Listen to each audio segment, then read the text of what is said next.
ஆறுதல் சொல்ற உனக்கு என்ன தனியில இடத்துல ஆறுதல்? பொதுவெளியில தானே ஆறுதல் சொல்லணும். கட்சி ரகசிய கூட்டமா நடத்துறீங்க. பாதிக்கப்பட்ட மக்கள் அவங்க விக்டீம். விசாரணை நடந்துகிட்டு இருக்கு. சிபிஐ உச்சநீதிமன்ற முன்னாள் தலைமை நீதிபதி தலைமையில நடக்குது. உச்சநீதிமன்ற தீர்ப்பின் அடிப்படையில நடக்குது. எதையுமே மதிக்க மாட்டேன்.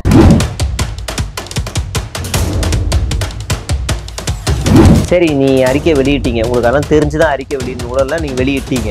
SIR வரப்போகுதே 1ஆம் தேதி. அதுக்கு ஏன் இன்னும் அறிக்கை வரல? அறிவிச்சிருக்காங்க. உங்களோட அறிக்கை எல்லா கட்சியும் நேத்துல இருந்து அறிக்கை. ஒரு கட்சி ஆதரவுங்கிறது, ஒரு கட்சி எதிர்ப்புங்கிறது எல்லாம் செய்யுது. அப்போ உங்களோட கொள்கை எதிரி ஒரு ஆள் இருக்கிற மறந்துட்டீங்களா?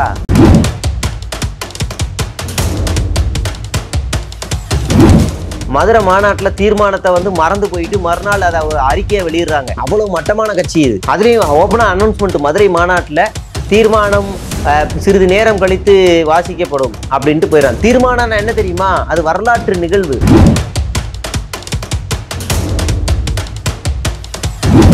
சம்பந்தம்லாம் மரிய வில்சன் பேர் இருக்கு. அவர் என்ன அவ்வளவு முக்கியத்துவம் வாய்ந்தவரா? அவர் இதுவரைக்கும் எந்த மேடைகள்ல பேசியிருக்காரு? ஒரு அக்யூஸ்டு A1 அவரு கேஸ் நிலுவையில இருக்கு. அவரு எதுக்கு வச்சாங்க அப்படின்னா, அவரு ஆதவ அர்ஜுனாவோட லாபி மூலியமா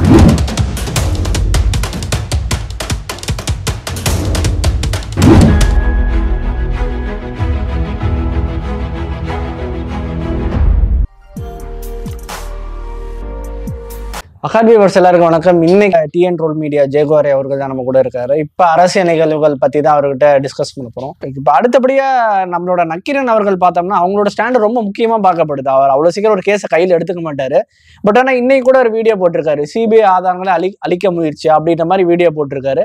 அவர் திரும்பவுமே ஆணித்தரமா சொல்றாருன்னா இதுல ஆதாரங்களை அழிக்க முயற்சி இன்னுமே நடக்குதுன்னு நினைக்கிறீங்க? ஆமா, நம்ம பார்த்துட்டோம்ல, எல்லாருக்குமே தெரிஞ்சிருச்சுல. ரூம்குள்ள கூப்பிட்டு வச்சு நீ என்ன ஆறுதல் சொல்றதுக்கு உனக்கு என்ன இருக்குல்ல? ரூம்ல பிரதருக்கு புதர்ல என்ன வேலைன்ற மாதிரி இருக்குல்ல.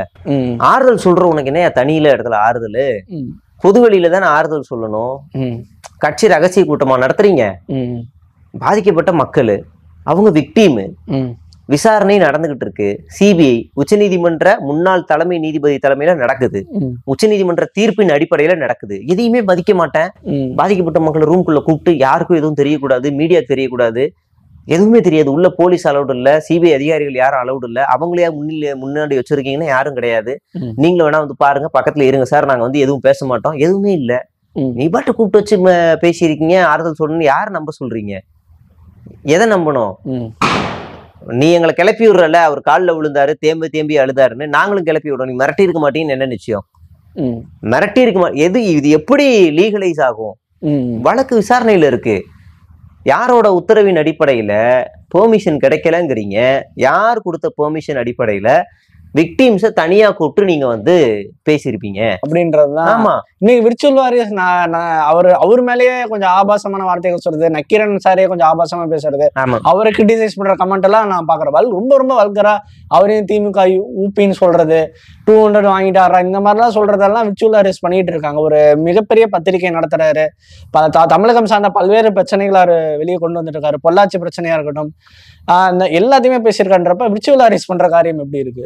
விர்ச்சுவல் வாரியர்ஸ், அதாவது நக்கீரன் அண்ணன் அவர் அவுட் ஆஃப் பார்ட்டி, அதாவது டிவிகேயோட மெம்பர் இல்லாத ஒரு நபர். அவர் அலிகேஷன் வைக்கிறாரு, அவர் திட்டுறாங்க. அது ஒரு சைடு இருக்கட்டும். சொந்த கட்சிக்குள்ள இருக்க பொதுச் செயலாளர் நிலைமை என்ன தெரியுமா? இந்த வாரியர்ஸ் என்ன வார்த்தை சொல்லி திட்டுறாங்க தெரியுமா? இதுல பேச முடியாது. தேன்ற வார்த்தையை வச்சு திட்டுறான். இன்னும் எக்ஸ்ட்ரீமா நான் ஓப்பனா சொல்லணும்னா, உடல் உறுப்புகள், பெண்களுடைய உடல் உறுப்புகளை கெட்ட வார்த்தையா வச்சு பொதுச் செயலாளர் திட்டுறான். இதுல பொதுத்தளமான எக்ஸ்ல இங்க 2 மாஃபியா, ஒன்னு புசி மாஃபியா, 2வது ஆதவ அர்ஜுனா மாஃபியா. இது ரொம்ப சைலண்டா நடக்கும். ஒரு 4 நாள் முன்னாடி ஆதவ அர்ஜுனாவோட மாஃபியா ஒரு ஸ்பேஸ் போடுது. சோனியா அருண்குமாரோட தலைமையில ஒரு ஸ்பேஸ் போடுது. அதுல என்னன்னா, புசியை டார்கெட் பண்றாங்க. புசி மாதிரி ஒரு பொதுச் செயலாளர் இருக்க முடியாது, மோசமான அவர் தூக்குங்க, அவர் இருக்கக்கூடாது, ஜான் இருக்கக்கூடாதுன்னு அப்படி பேசுறாங்க. கட்சியை கலைக்க சொல்லி எங்களை சொல்றாங்க. நாங்களும் எவ்வளவுதான் முட்டு கொடுக்கறது, இப்படிலாம் ஒரு தலைமை இருக்கணுமா, விஜய் என்ன பாவம், என்னென்னமோ வார்த்தைகளை பேசிட்டாங்க. இப்ப நேத்து ஒரு ஸ்பேஸ் நடக்குது. இந்த ஸ்பேஸ் யாரோட டீம் அப்படின்னா, புசியோட ஆதரவாளர்கள், அவங்க தலைமையில் நடக்குது. அவங்க ஆட்டி வெளுக்குறாங்க. எப்படி நீ பொதுச் செயலாளர் பேசுவ? சோனியா அருண்குமார்லாம் எப்படி ஸ்பேஸ் போடலாம்? அவங்களாம் என்ன பொறுப்புல இருக்காங்க கட்சியில? அவங்களுக்கு என்ன ராவுத்தர் இப்ராஹிம் மேல அவ்வளவு பாசம்? இப்படி என்ன உங்களுக்கு எல்லாம் அக்கறை? அப்படி இந்த டீம் இதுலயுமே அசிங்கமான வார்த்தைகள் வருது. எப்படி சக தொண்டர் கட்சியுடைய சக தொண்டரை அந்த ஸ்பேஸ் நடத்திக்கிட்டு இருக்கிற ஹோஸ்ட் கெட்ட வார்த்தையில திட்டுறாரு, என்னது தேன்னு சொல்லி திட்டுறாரு. அதே ஸ்பேஸ்ல ஒரு பொண்ணு இருக்கு, அந்த பொண்ணை சக ஒருத்தர் ஆன்டின்றான், நீ அழுது நடிக்கிற அப்படிங்கிறான். அந்த பொண்ணு கோவப்படுது, அங்க என்ன ஆன்டிங்கிற ஏன்றான். முதல்ல ஆன்டிங்கிறது கெட்ட வார்த்தை இல்ல, அது ஒரு உறவு முறை. கெட்ட வார்த்தை அப்படின்னாக்கா இவங்க சொல்ற மாதிரி அது கெட்ட வார்த்தை அப்படின்னாக்கா விஜயும் கெட்ட வார்த்தை பேசியிருக்காருன்னு அர்த்தம், அங்கிள்னு சொல்லியிருக்காரு. உறவு முறை கெட்ட வார்த்தையே ஆகாது, ஆனா ஒரு மரியாதை இருக்கு, அது யாருக்கிட்ட எந்தெந்த யாரை பார்த்து எப்படி அந்த உறவு முறை சொல்லணும்ன்றது இருக்கு. இப்ப அந்த பையன் என்னோட வயசு என்ன தெரியுமா, என்ன போய் நீ ஆன்டின்ற, அந்த பொண்ணு கோவப்படுது ஸ்பேஸ்லயே. அவன் இங்க அவன் இன்னும் மறுபடியும் சிரிக்கிற பார்த்து ஹோஸ்ட் அசிங்கமா திட்டுறாரு. இந்த ரெண்டு மாஃபியாவும் பச்சைய ஓப்பனா எங்க கட்சிக்குள்ள கோஷ்டி பூசல் இருக்கு, நாங்க இவ்வளவு கீழ்த்தரமானவங்க தான், இவ்வளவு நாகரிகமற்றவர்கள் தான், இப்படிதான் பேசிப்போம் அப்படின்னு ஓப்பனா வெளியில காமிச்சுக்கிறாங்க. நம்ம போயிட்டு ஏன்டா அப்படி அடிச்சுக்கிறீங்கன்னு மூணாவது ஆள் வெளில இருந்து கேட்டா இது எங்க குடும்ப சண்டைகளை விட கேவலமா பேசிப்பீங்க, அசிங்கமா பேசிப்பீங்க அப்படின்னு நமக்கு ஆச்சரியமா இருக்கு. இப்படி ஒரு குடும்பமா சி அப்படின்ற மாதிரி நமக்கு தோணுது. அப்ப இந்த ரெண்டு மாஃபியாவுமே யாரை திட்டுறாங்க அப்படின்னா கட்சியில இருக்கக்கூடிய ஹையர் அபிஷியல்ஸ ஒரு கட்டத்துக்கு மேல விஜய் அபியூஸ் பண்றானுங்க, விஜயவே அபியூஸ் பண்றானுங்க. நான் இததான் உங்கள்கிட்ட சொல்லணும்னு நினைச்சேன். நீங்க ஒரு 10 நாள் முன்னாடி ஒரு இன்டர்வியூ கொடுத்துருப்பீங்க இதே சேனல்ல தான். அப்ப நீங்க சொன்ன வார்த்தை விஜய் கொஞ்சம் மனசு மாறினா விஜயவே திட்டுவாங்க, எதிரா திரும்புவாங்க. அப்ப நான் அதை நம்பல ஆனஸ்டா, ஆனா நடக்கும் போது தான் நான் புரிஞ்சுக்கிட்டேன் எது இப்படி கரெக்டா நடக்குது இல்ல. ஆனா ட்விட்டர்ல அது நடக்குது, விஜயவே திட்டுறாங்க, ஆனா நீ திரும்பி சினிமாக்கே போயிடலாம் சொல்றாங்க. ஒரு கட்டத்துக்கு மேல என்ன சொல்றான், நீ மட்டும் கரூருக்கு அந்த மக்களை கூப்பிட்டு வச்சு பார்த்த அப்படின்னா உன் முதுகுல நானே குத்துவேன் அப்படின்னு ஒருத்தன் போடுறான். ரெண்டாவது போடுறான், ஆனா நீங்க இப்படி பண்ணுவீங்க நான் எதிர்பார்க்கவே இல்லை, தயவு செய்து சொல்றேன் நீங்க அரசியல்ல பின்வாங்கிறாதீங்க, நின்னு செத்து கூட போ அப்படின்ற வார்த்தையை பதிவு பண்றான். நேத்து ஒரு பிஜேபி ஆதரவு பெற்ற ஒரு சேனல், பிஜேபியோட ஃபண்ட்ல தான் ரன் ஆகுற ஒரு சேனல் ஒரு கார்டு போடுறாங்க. விஜய் சக தொண்டர்கள்ட்ட பேசிட்டு இருக்கும்போது கட்சியை கலைச்சிட்டு ரசிகர் மன்றமா மக்கள் இயக்கமாவே நடத்திடலாமா அப்படின்னு கேட்டதாவும் கீழே இருக்கவங்க எல்லாம் எல்லாரும் ஷாக் ஆயிட்டாங்களாம் அப்படின்னு ஒரு கார்டு போடுறாரு. இப்ப இந்த கார்டை ஸ்கிரீன்ஷாட் எடுத்து ட்விட்டர்ல நான் போடுறேன். நியாயமா இவன் யாரு மேல கோவப்படணும், அந்த சேனல் மேலதான். அவன் ஏன் மேல கோவப்படுறான், நீ என்ன நீ ஓகேமா டேய், கார்டு போட்டது அந்த சேனல்ரா, என்ன ஏன்டா கத்துற, கார்டு போட்டது சங்கி சேனல், நான் இல்ல. உங்களுக்கு ஏன்டா சங்கி மேல மட்டும் கோவம் வர மாட்டேங்குது, சந்தேகம் வர மாட்டேங்குது, உங்களை ஈர்க்கிறது எல்லாமே அவங்களாடான்ற மாதிரி நமக்கு ஒண்ணு தோணுது. கண்டிப்பா முக்கியமான இடத்துக்கு வந்துட்டோம். இந்த கேள்விதான் கடந்த 3 நாட்களாவே இன்னும் பரபரப்பா பல்வேறு விஷயங்களுக்கு நடுவில் இதை பத்தி பேசுறாங்க. விஜய் அவர்கள் உண்மையாலுமே கேட்டதா தான் சொல்றாங்க நிறைய பேர். கட்சி மீட்டிங்ல கேட்கறாராம், என்னப்பா நம்ம கட்சியை கலைச்சு நான் மக்கள் மன்றமா மாத்திட்டு சினிமாக்கு போயிட்டோமா அப்படின்னு. நிர்வாகிகள்லாம் பதறிட்டாங்க, ஆனா வேணாண்ணே நம்ம இனிமேல் ஒழுங்கா பண்ணலாம், இனிமேல் நம்ம முன்னெடுத்து செய்யலாம் அப்படின்ற மாதிரிலாம் சொல்லியிருக்காங்களாம். விஜய்க்கு உண்மையாலுமே அந்த மைண்ட் செட் வந்திருக்குமா, இவங்க பண்ற அக்கப்பொருளா பார்த்துட்டு உட்கட்சி பூசல் ஒரு பக்கம் புசி ஆனந்த், ஆதவர்ஜனா, ஜானுவரி கேசாமி இதெல்லாம் பார்த்துட்டு விஜய்க்கு உண்மையாலுமே அந்த ஐடியா வந்திருக்குமா? விஜய்க்கு அந்த ஐடியா இல்ல, எந்த ஐடியாவுமே வராது. ஓகே, ஒரு பிரசன்ஸ் ஆஃப் மைண்ட் இல்லாத ஒரு நபர். ஓகே, ஷூட்டிங் போனா கூட போய் உட்கார்ந்ததுக்கு அப்புறம் எல்லா வேலையும் தானா நடக்கணும். டைரக்டர் ஏடி சார் ஷாட் ஓகேன்னு சொல்லி போய் நடிச்சுட்டு மறுபடியும் அதே இடத்துல உட்காந்துருவாரு. செகண்ட் ஷாட்டுக்கு எல்லாம் செட் பண்ணும், அவ்வளவுதான். அதே எலைட்டான அதே ஒரு விஷயத்த அரசியல் எதிர்பார்க்கறாரு. நான் அப்படி வருவேன், நான் சும்மா வருவேன், அவ்வளவுதான், சும்மா வருவேன், நீங்க எல்லாம் பண்ணிருங்க. இன்னும் திடீர்னு என்ன சுற்றுப்பயணம் 4 இடத்துல பேச சொல்றீங்க, அப்பெல்லாம் ஒரு நாளைக்கு 2 இடம், அவ்வளவுதான்.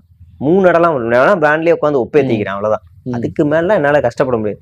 சரி, பாதிக்கப்பட்டவங்க நேர்ல வரட்டும், நம்ம எல்லாரும் ஒரு ரூமா போய் ஐயோ அவங்கள ஒரு ரூமா வர சொல்லுங்க, நான் ஒரு ரூம்ல உட்காந்துருக்கேன், மன்னர் மாதிரி இப்படி உட்காந்துருப்பேன், உன் கஷ்டத்தை கூறு அப்படின்னு சொல்லி நான் பாட்டுக்கு இப்படி ஆறுல தூக்கி எரிஞ்சிட்டு போயிட்டே இருப்பேன், அவ்வளவுதான். அப்படியான ஒரு நபர் தான் அவரு. அவருக்கு யாராவது ஒருத்தர் சொல்ல கேட்டுப்பாரு, இன்னைக்கு நீங்க போய் சொன்னா கேட்டுப்பாரு, நாளைக்கு நான் போய் சொன்னா கேட்டுப்பாரு, அப்படியான நபர் அவர்.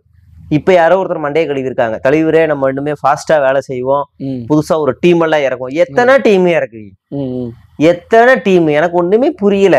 எத்தனை டீம், எத்தனை பிளானு, என்ன இது புசுவான மாதிரி ஆயிரும். இப்போ ஒரு 27 பேர் பட்டியல், கொஞ்ச நாளைக்கு முன்னாடி ஒவ்வொன்றுத்துக்கும் அணி, வழக்கறிஞர் அணி, மருத்துவ அணி, எல்லாத்துக்கும் அணி, மாணவர் அணி, இளைஞர் அணி, பெண்கள் அணின்னு எல்லாத்துக்கும் அணி. அதெல்லாம் என்ன செய்யுது? அதுல வழக்கறிஞர் அணின்னு ஒண்ணு இருக்கு, அதுல ஆதவர்ஜனா எங்க டீம்ல வழக்கறிஞர்களே இல்லை. அப்ப எதுக்கே அதை உருவாக்குனீங்க? இப்போ ஒரு அணி, இவங்க எல்லாம் எதுக்குன்னா முதற்கட்ட பணிகளை இனிமே அடுத்தடுத்து செய்வாங்களாம். டைரக்டா விஜயே கண்காணிக்கக்கூடிய வேலைகள்ல இந்த 28 பேரும் டைரக்டா விஜயை கண்காணிப்பாராம். சரி, விஜய் யாரு கண்காணிக்கிறது? விஜய் என்ன பண்ணுவாரு? ஓகே, இன்னைக்கு காலையில இருந்து அதுதான் நியூஸ். ஆக்சுவலி ஒரு 28 பட்டியல் கொண்ட நபர்கள் வந்து வெளியிட்டு இருக்காங்க. அந்த 28 நபர்கள் கொண்ட பட்டியல் தான் இப்ப பேசுவாரு முதற்கட்ட பணிகள்னு சொல்லி நிறைய பேரை மாத்திருக்காங்க. சில பேரை வெளியே நீக்கியிருக்காங்க, சில பேரை உள்ள கொண்டு வந்திருக்காங்க. வேற ஒரு இன்ஸ்டியூஷன் நடத்துறவங்க எல்லாம் உள்ள கொண்டு வந்திருக்காங்க, கல்வி நிறுவனங்கள் நடத்துறவங்க எல்லாம் உள்ள கொண்டு வந்திருக்காங்க. யாருக்குமே புரியல. அப்புறமேட்டு நேற்று வந்து திமுக கண்டிச்சு ஒரு அறிக்கை வருது. இந்த மாதிரி விவசாயிகளை பார்க்கலான்னு ஒரு அறிக்கை வருது. இன்னைக்கு இந்த மாதிரி ஒரு புதுசா நிர்வாக பட்டியல். இந்த நிர்வாக பட்டியல இருந்து எதுக்கு இவ்வளவு கன்ஃபியூஷன் நடக்குது? முதல்ல பயிருக்கு அறிக்கை ஒரு முன்னாடி இவருக்கு தெரியும். நெல் கொள்முதல்னா என்னன்னு தெரியுமா? விவசாயம்னா என்னன்னு தெரியுமா? Born with silver spoon. விவசாயம்னா என்னன்னு தெரியுமா? சரி, நீ அறிக்கை வெளியிட்டீங்க, உங்களுக்கு அதெல்லாம் தெரிஞ்சுதான் அறிக்கை வெளியிடணும் கூட எல்லாம் நீங்க வெளியிட்டீங்க. எஸ்ஐஆர் வரப்போகுதே 1ஆம் தேதி, அதுக்கு ஏன் இன்னும் அறிக்கை வரல? அறிவிச்சிருக்காங்க. உங்களோட அறிக்கை என்ன? எல்லா கட்சியும் நேத்துல இருந்து அறிக்கை. ஒரு கட்சி ஆதரவுங்குது, ஒரு கட்சி எதிர்ப்புங்குது, எல்லாம் செய்யுது. அப்போ உங்களோட கொள்கை எதிரி ஒரு ஆள் இருக்கிற மறந்துட்டீங்களா? கொள்கை எதிரி எங்க? அவங்களுக்கு எதுவுமே காணமே. மாநில அரசாங்கம் தான் உங்களுக்கு டார்கெட்டா என்ன அப்படின்னு ஓப்பனா சொல்லிட்டு போனாங்க. விமர்சனமே பண்ண மாட்டோம், போடா சங்கிட்டு போயிட்டே இருப்போம். யாரா இருந்தாலும் டிவிக்கே தோன்றதே போ சங்கி, உனக்குலாம் சொல்ல முடியாது அப்படின்னு எந்திரிச்சு போ அங்கிட்டுன்னு போயிடலாம். கேட்டா லயலமணி அன்னைக்கே தீர்மானம் வச்சிரு. உங்க தீர்மானத்தை பத்தி எங்களுக்கு தெரியும். மதுரை மாநாட்டுல தீர்மானத்தை வந்து மறந்து போயிட்டு மறுநாள் அதை ஒரு அறிக்கையை வெளியிடுறாங்க. அவ்வளவு மட்டமான கட்சி இது. அதுலயும் ஓப்பனா அனௌன்ஸ்மெண்ட், மதுரை மாநாட்டுல தீர்மானம் சிறிது நேரம் கழித்து வாசிக்கப்படும் அப்படின்ட்டு போயிடறாங்க. தீர்மானம் என்ன தெரியுமா? அது வரலாற்று நிகழ்வு. ஒரு கட்சியினுடைய மாநாட்டுல தீர்மானம் நிறைவேற்றப்படுது அப்படின்னா, அதை முன்மொழிதல் வழிமொழிதல் பண்ணிட்டாங்க அப்படின்னா அது ஒரு வரலாற்று நிகழ்வு. இந்த கட்சியில் இந்த தீர்மானம் அன்றைய தீர்மானமாக நிறைவேற்றப்பட்டது இந்த கோரிக்கை அப்படின்னு பேசுவாங்க. இவங்க தீர்மானத்தை மறந்துட்டாங்க. அதுல இன்னொரு ஹைலைட் என்னன்னா, அவங்க கொடுத்திருக்கிற அந்த தீர்மானங்கள்ல பல விஷயங்கள் இருக்கு. இல்லாத ஒரே ஒரு விஷயம் என்ன அப்படின்னா, ஆணவ படுகொலை கண்டிச்சு எந்த தீர்மானமும் அதுல இல்ல. மறுநாள் அதை அறிக்கையே வெளியிடுறாங்க. அதுலயும் இல்ல. யாரை ஏமாத்துற? உன் சாதகத்துக்கு ஜாதி ஓட்டு வேணுங்கிறதுக்காக சாதி எதிர்க்காம வந்துகிட்டு பேருக்கு அறிக்கையில தேர்தல் கொள்கையில மட்டும் சும்மா அதை ஒரு லைனா சேர்த்துக்கிட்டு, எஸ்ஐஆரை போற போக்குல லயலாமணி மாதிரியான ஆளுங்களை உட்கார ஒரு லைன்ல பேச விட்டுக்கிட்டு, கேட்டா நானும் எதிர்ப்புன்னு வண்டியை ஓட்டிக்கிட்டு, இப்ப 28 பேரை லிஸ்ட்டை போட்டுக்கிட்டு, அந்த லிஸ்ட்ல எத்தனை பேர் நம்ம அறிமுகமான? யாருமே முதல்ல அறிமுகம் இல்லை போட்டிருக்கீங்க. இது எப்படி வேலை செய்யும்? யார் யார் நமக்கு அறிமுகமான முகங்களே அதுல இல்ல. பொருளாளர் பேர் இல்ல, மாமா பேர் இல்ல, லயலாமணி பேர் இல்ல.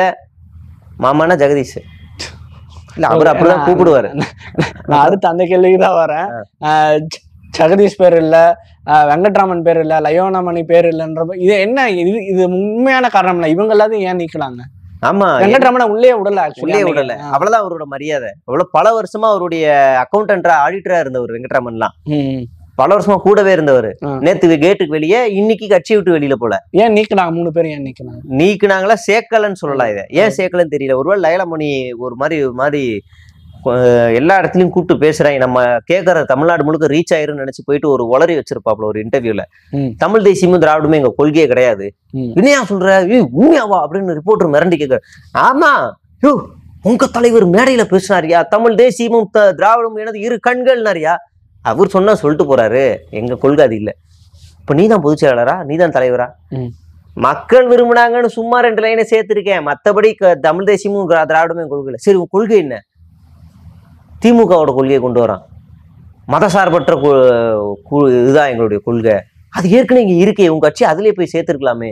அப்ப இதனாலேயே கூட தூக்கி விட்டுருக்கலாம். இங்க எங்கேயாவது போய் உளறி எரியாவது ஏதாவது மைனஸ் ஆக்கி விட்டுரும் இந்த அப்பாவி பையன், அதனால வேணாம் தூக்கி விட்டுருக்கலாம்.